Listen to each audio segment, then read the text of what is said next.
Hindi naman kaya within a year kasi ang dami pa natin kailangan fokusan. Next year talaga, sure yun next year. Actually, ako, ang dream wedding ko is kung gano'n naging kabongga ang proposal, ayoko naman ng gano'n kabongga.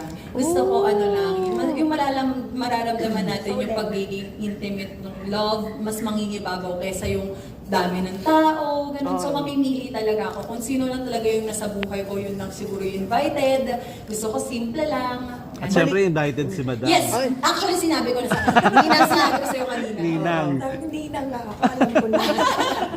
Nangangamoy ninang pagpasok, alam. Yes. Pero alam ko na yon ever since na talagang kasi nararamdaman ko rin naman na nakita tayo nung wedding ni na Kong and Yes. di ba? Sabi ko, naramdaman ko na rin na sila na yung susunod. Oh. Tagal na pala nakaplano. Talaga, gano'ng katagal? Yes, parang pinlano niya, birthday niya pa lang, February. So, nung birthday ni Bia, doon daw yung talaga naka-order na siya ng ring. Sinabi niya yun doon sa dulo part ng vlog ko na na-order niya na yung ring, napakita niya na sa mga kapatid ko, gano'n. Within the year ba?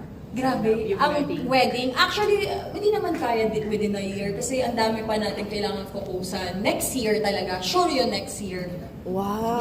Next year na ang kasalan. Kasi gusto ko nga mas maramdaman yung intimate na love ng isa't isa na nandoon, yung mga masasaya, 'di ba? Ayoko na ng bongga na yung proposal eh. Gagandahan naman. Syempre gusto ko maganda, pero ayoko lang ng sobrang ingrande. Kasi ang pinaka-importante, isa pang pinag-uusapan namin ni Daddy Ray kasi nakabili kami ng lot. Ay. Chingika ko na.